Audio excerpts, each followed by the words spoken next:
Probability के इस interesting question में देखिए एबीसी 3 लोग मान लीजिए हमें दे रखे हैं जो कि एक प्रॉब्लम को सॉल्व कर रहे हैं और उनके रिस्पेक्टिव प्रॉब्लम को सॉल्व करने की प्रोबेबिलिटी हमें गिवन है। हमें निकालना है कि प्रॉब्लम सॉल्व हो जाए इसकी प्रोबेबिलिटी क्या होगी। अब आप देखिए अगर 3 लोग मिलकर एक प्रॉब्लम को सॉल्व कर रहे हैं तो देयर आर डिफरेंट केसेस कि वो प्रॉब्लम कब कब सॉल्व हो सकती है। हो सकता है उनमें से कोई एक ही सॉल्व कर पाए, बाकी 2 सॉल्व ना कर पाए। हो सकता है उनमें से कोई 2 सॉल्व कर लें, एक सॉल्व ना कर पाए, या हो सकता है तीनों के तीनों ही प्रॉब्लम को सॉल्व कर लें।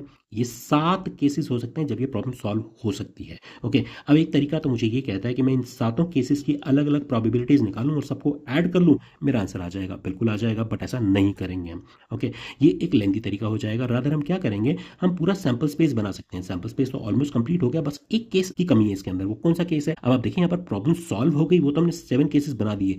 एक पॉसिबिलिटी ये भी तो हो सकती है कि प्रॉब्लम सॉल्व ना हो।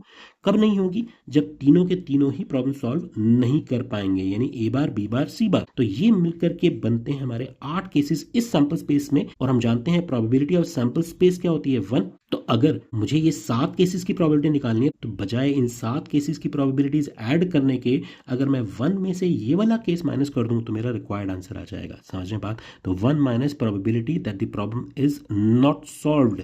नॉट सॉल्व्ड का मतलब हुआ कि probability of A bar into probability of B bar into probability of C bar, यानी ए बी सी में से कोई भी प्रॉब्लम को सॉल्व नहीं कर पाया है। None of them solve the problem. A bar का मतलब हुआ 1 माइनस 1/3 यानी कि 2/3, और बी बार का मतलब हुआ 1 माइनस 1/5 जो कि मुझे देगा 4/5, और सी बार सिमिलरली 5/6 हो जाएगा। This will give me how much, 4/9। 1 minus 4/9 is 5/9 जो कि मेरा ऑप्शन बी को करेक्ट करता है। See in the next question. Take care, bye bye.